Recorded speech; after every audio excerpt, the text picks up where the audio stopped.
E se eu te dissesse que o Capitão América quase não foi interpretado por Chris Evans, e sim por um ator famoso de comédia? E mais, e se o primeiro filme do herói tivesse introduzido o Wolverine e o Magneto anos antes de os mutantes sequer sonharem em entrar no universo cinematográfico da Marvel?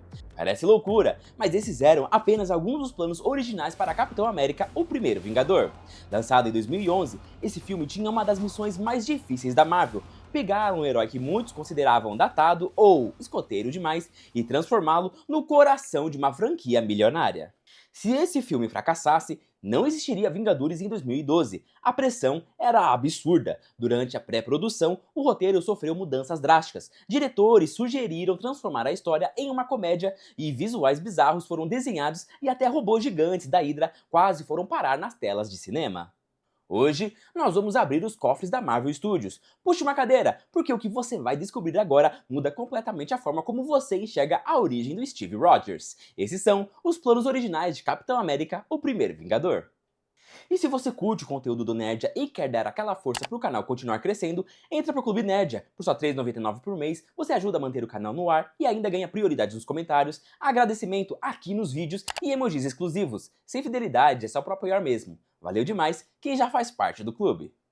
O rosto por trás do escudo. Quando a Marvel começou a busca pelo Steve Rogers perfeito, Chris Evans não era a primeira nem a segunda opção. Na verdade, Evans recusou o papel 3 vezes por medo de a fama extrema arruinar sua vida pessoal. Com isso, o estúdio testou dezenas de atores. O caso mais famoso é o John Krasinski, que depois acabou fazendo Reed Richards em Multiverso da Loucura. Ele chegou a fazer testes de câmera usando o traje do Capitão. Krasinski conta que estava se sentindo ótimo na roupa, até que Chris Hemsworth, o Thor, passou por ele no estúdio vestido como Deus do Trovão. Krasinski olhou para o próprio corpo, viu o tamanho do Hemsworth e disse: "Quer saber? Eu não sou o Capitão América", desistindo mentalmente ali mesmo. Mas a lista não parava por aí. Ryan Phillippe, Chase Crawford e Alexander Skarsgård quase pegaram o escudo. E adivinha só quem também fez o teste para ser o Steve Rogers? Sebastian Stan. A Marvel gostou tanto do tom sombrio e da intensidade de Stan que, em vez de dar a ele o papel do herói otimista, decidiu escalar ele como Bucky Barnes, moldando perfeitamente o futuro do Soldado Invernal.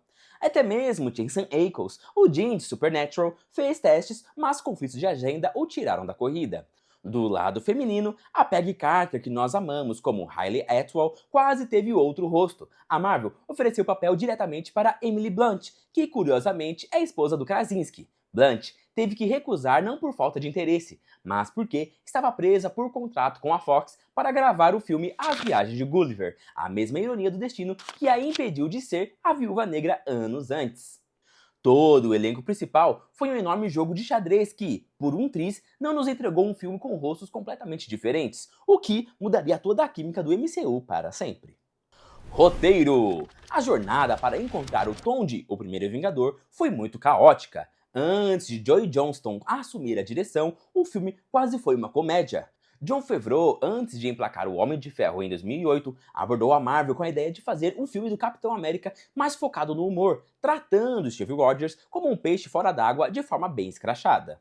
Felizmente, a Marvel preferiu o tom mais heróico e sincero para o personagem. Quando o roteiro final estava sendo escrito por Christopher Marcus e Stephen McFeely, houve uma grande barreira de direitos autorais, a Segunda Guerra Mundial. Nos quadrinhos da Marvel, a guerra é ligada ao Wolverine, que lutou ao lado do Capitão América em missões, e ao Magneto, que estava nos campos de concentração. Os roteiristas queriam muito colocar pequenos easter eggs, como um soldado chamado Logan fumando charuto nas trincheiras, ou uma referência aos prisioneiros resgatados pelo Capitão, que mostraria a família Lancher. Mas na época, a Fox controlava os X-Men com unhas e dentes, e os advogados barraram qualquer menção. Outra mudança crucial de roteiro veio das mãos de Joss Whedon, diretor do primeiro Vingadores. Ele foi contratado secretamente para revisar o roteiro do Capitão e reescreveu várias linhas de diálogo para tornar o Steve Rogers mais humano, vulnerável e conectado com a equipe dos Comandos Selvagens, garantindo que ele não fosse apenas um soldado cego e chato.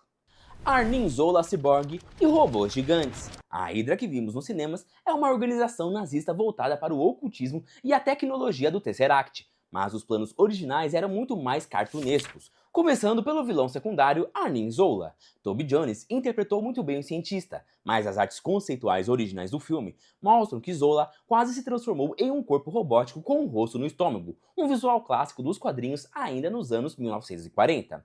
A ideia era que durante um ataque do Capitão, Zola sofreria um acidente fatal e transferiria sua consciência para uma máquina movida pelo Tesseract. A Marvel cortou a ideia por achar ficção científica demais e que ofuscaria o Caveira Vermelha.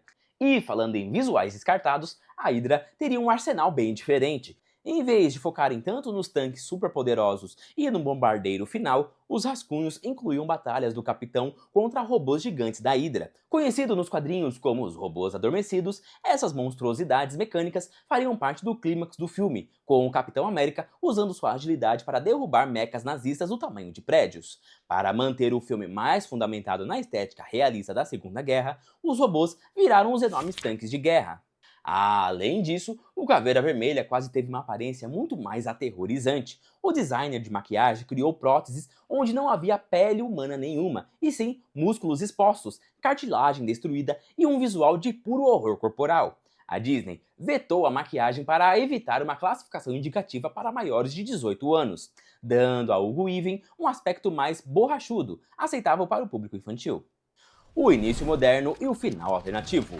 Originalmente, o filme não começava no gelo do Ártico descobrindo a nave. O diretor, Joe Johnston, gravou uma sequência inteira de quase 5 minutos que se passava no presente. Nela, víamos um Steve Rogers já descongelado, sozinho e deprimido em um apartamento escuro em Nova York. Ele desenhava a Torre Stark em seu caderno, ouvia rádio e andava pelas ruas da cidade sem rumo, perdida em uma época que não era a sua, antes de entrar num café e conhecer uma garçonete. A Marvel decidiu cortar toda essa sequência do filme do Capitão América porque achava que começar com um tom tão triste e melancólico afastaria o público, além de quebrar o ritmo da narrativa de origem. A solução, eles guardaram essas cenas e usaram trechos dela em Os Vingadores, como material bônus e cenas deletadas para explicar a dor do herói no mundo moderno. Por fim, o final original do Caveira Vermelha também era diferente. No filme, ele segura o Tesseract e é teletransportado, o que depois descobrimos que o levou para Vormir. Mas no rascunho inicial, a energia do cubo o despedaçaria fisicamente, mandando pedaços de sua essência através de dimensões, deixando explícito que ele havia morrido de forma grotesca. A Marvel alterou a cena no último momento, tornando a morte ambígua, porque Kevin Feige queria garantir que o ator ou o personagem pudesse retornar ao MCU em algum momento no futuro, um planejamento a longo prazo que se valeu muito a pena em Vingadores Guerra Infinita. O uniforme impossível e as asinhas na cabeça. Criar o visual do Capitão América para o cinema foi um verdadeiro pesadelo para a equipe de design. Nos quadrinhos, o Steve Rogers usa malha colada, cores gritantes e as famosas asinhas brancas em 3D saindo das laterais da máscara. Os figurinistas tentaram, de todas as formas possíveis, fazer essas asas funcionarem no mundo real. Eles criaram capacetes com pequenas asas de metal, asas de couro e até versões de plástico. O problema? Toda vez que o Chris Evans colocava o capacete e virava o rosto rápido, as asinhas balançavam ou fazia ele parecer uma versão do deus Hermes, o que destruiria qualquer tom de seriedade nas cenas de guerra. A solução genial foi transformar as asas em uma pintura estilizada nas laterais do capacete militar, mantendo a homenagem clássica, mas adaptando para o realismo. Além disso, os rascunhos originais do traje de combate final eram muito mais rústicos.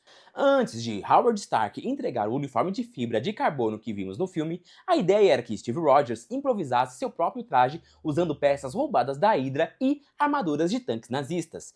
Ele ficaria parecendo um verdadeiro guerrilheiro sujo e blindado com o escudo triangular nas costas por muito mais tempo.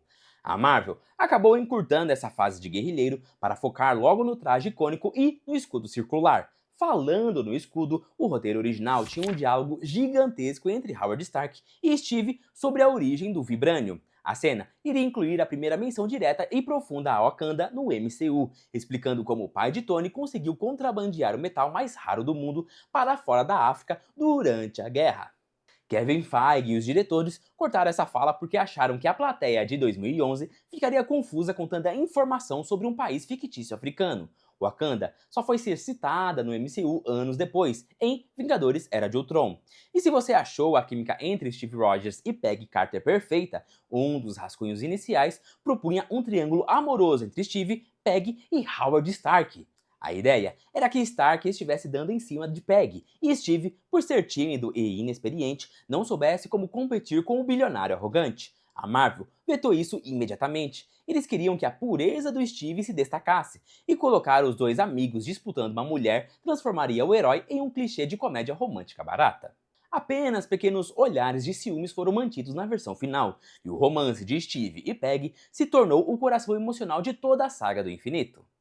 Capitão América versus vampiros. A Hydra sempre esteve ligada ao ocultismo, e o Caveira Vermelha diz no filme que o próprio Adolfinho estava buscando os fabulosos poderes do oculto. O que o filme não te conta é que, do primeiro rascunho do roteiro, a Hydra teria sucesso em acordar uma criatura sobrenatural, e o Capitão América enfrentaria um vampiro nazista.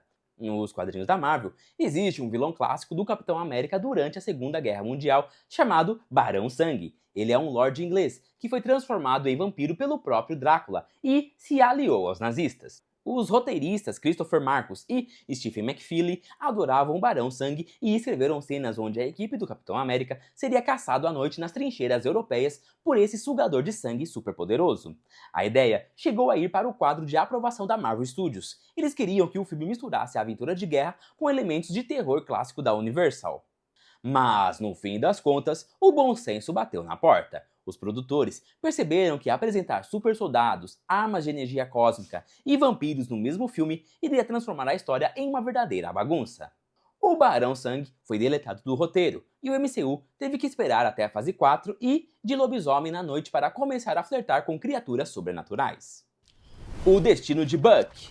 A cena da morte de Bucky Barnes no trem da Hydra é um dos momentos mais marcantes da fase 1 da Marvel, mas a ideia original para o Buck era completamente diferente. Não haveria trem nenhum. A ideia era que os comandos selvagens invadissem uma mega fortaleza do Caveira Vermelha e Bucky se sacrificasse para desarmar uma bomba gigantesca, sendo explodido junto com metade da montanha.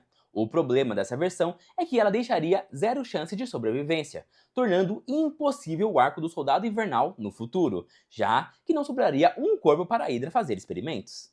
Foi então que eles decidiram usar a queda nas montanhas. E um detalhe macabro, nas primeiras exibições testes, aquelas sessões feitas para o público antes do filme estrear, a câmera mostrava Buck batendo nas rochas e afundando violentamente em um rio de gelo congelante lá embaixo. O público achou a cena pesada demais para o herói, então a equipe de efeitos visuais escureceu o fundo do desfiladeiro, fazendo Buck cair em uma névoa aparentemente sem fim, suavizando o impacto e criando um ar maior de mistério.